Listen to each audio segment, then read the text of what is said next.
विदेश से कोयला आयात करने के केंद्र के फरमान को अब ज्यादातर पावर उत्पादक कंपनियां और राज्य सरकार मानने को राजी होते दिख रहे हैं, क्योंकि 7 जून से राज्यों को घरेलू कोयले की 30% कम सप्लाई मिलेगी। शनिवार तक कोल इंडिया को पश्चिम बंगाल, पंजाब, राजस्थान, मध्य प्रदेश, आंध्र प्रदेश, गुजरात और महाराष्ट्र से करीब 24 लाख टन कोयला आयात करने के लिए ऑर्डर मिल गए हैं, जबकि कर्नाटक, तमिलनाडु और हरियाणा ये ऐसे राज्य हैं जो खुद कोयला आयात करेंगे। उत्तर प्रदेश अभी दुविधा में है, अपवाद बना हुआ है। सरकार ने सभी सरकारी और निजी पावर उत्पादकों से आयात करने के लिए फिलहाल मना कर दिया है। ऐसा क्यों किया, अंशुमान जी से समझते। सर, लगता है आपको कि एक तो उत्तर प्रदेश की बात और बरसात से पहले जैसे हम आयात पर आगे बढ़ रहे हैं, समस्या का समाधान निकल आएगा कोयले की? 24 लाख टन कोयले के आयात की बात है। सबसे महत्वपूर्ण बात शुभम यहाँ समझना ज़रूरी है कि सरकार अब आयात और महंगी बिजली के एक ऐसे चक्र में प्रवेश कर रही है जहाँ से कितनी जल्दी निकला जाएगा ये समझना पाना थोड़ा सा मुश्किल है। उसकी बड़ी वजह यह है कि जिन राज्यों को कोयले का आयात करना है वो उनके लिए वो आयात कोल इंडिया कर रही है। शर्त ये रखी गई है कि अब राज्यों को कोल इंडिया से कोयला कम मिलेगा, यानी कोल इंडिया वही कोयला सप्लाई करेगा जो वो इंपोर्ट कर रहा है और उनको 30% ब्लेंडिंग करनी होगी। अब इसके बाद जो अगली बड़ी चुनौती राज्यों के सामने होगी कि कोल का पेमेंट कौन करे, कोयले का पेमेंट कहाँ से जाए कोल इंडिया को। कोई कोल इंडिया के पुराने कोयले का बकाया राज्य नहीं चुका पाए तो समस्या का समाधान प्रत्यक्ष रूप से तो सामने दिखता है, क्योंकि कोयले के आयात के ऑर्डर टेंडर खोलने का काम कोल इंडिया ने शुरू कर दिया है।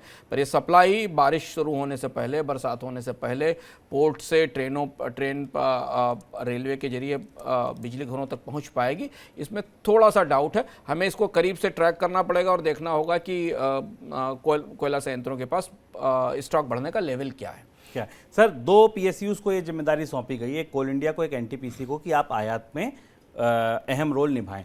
कोल इंडिया की बात हो गई, NTPC इसको कैसे मैनेज कर रही है? NTPC ने अडानी को 8,000 करोड़ का कॉन्ट्रैक्ट दिया है कोल के आयात के लिए। तो दूसरी जो सबसे बड़ी पावर सप्लायर है, कोल सप्लायर CIL है और दूसरी सबसे बड़ी पावर सप्लायर है जो NTPC।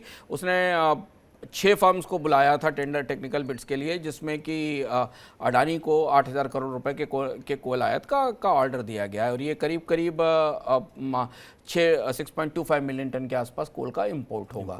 अब ये सरकारी NTPC और जो सरकारी बिजली कंपनियां हैं वो जिस रेट पर कोयले का आयात करेंगी वही फिर बाकी प्राइवेट इंडिपेंडेंट पावर प्रोड्यूसर्स के लिए भी बेंचमार्क प्राइस होने वाला है। तो कम कोयले की समस्या का समाधान सामने होता दिख रहा है, लेकिन यहाँ से एक बड़ा खतरा शुरू हो रहा है कि हम कच्चे तेल के बाद बहुत बड़ी मात्रा में कोयले के आयात पर निर्भर होने जा रहे हैं और इसका असर हमें अगले 3 महीने के भीतर भारत के व्यापार घाटे पर दिखाई देगा। और जैसा अंशुमान जी ने कहा ना, अभी भी एक मुख्य समस्या बनी हुई है पेमेंट की।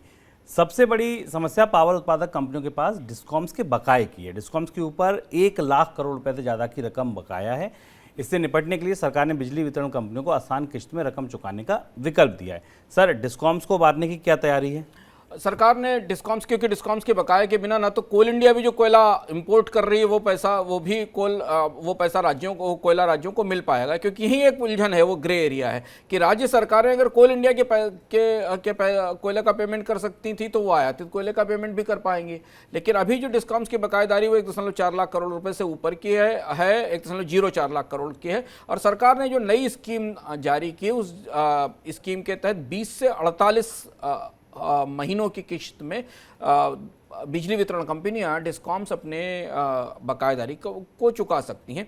जिन डिस्कॉम की बकायेदारी 10,000 करोड़ से ऊपर है वो 48 किस्तों में चुकाएंगी और जिनकी 500 करोड़ से नीचे है वो करीब 12 किस्तों में चुकाएंगी। 12, 20, 28, 34 और 40 अलग अलग किस्तों में बांटा गया है।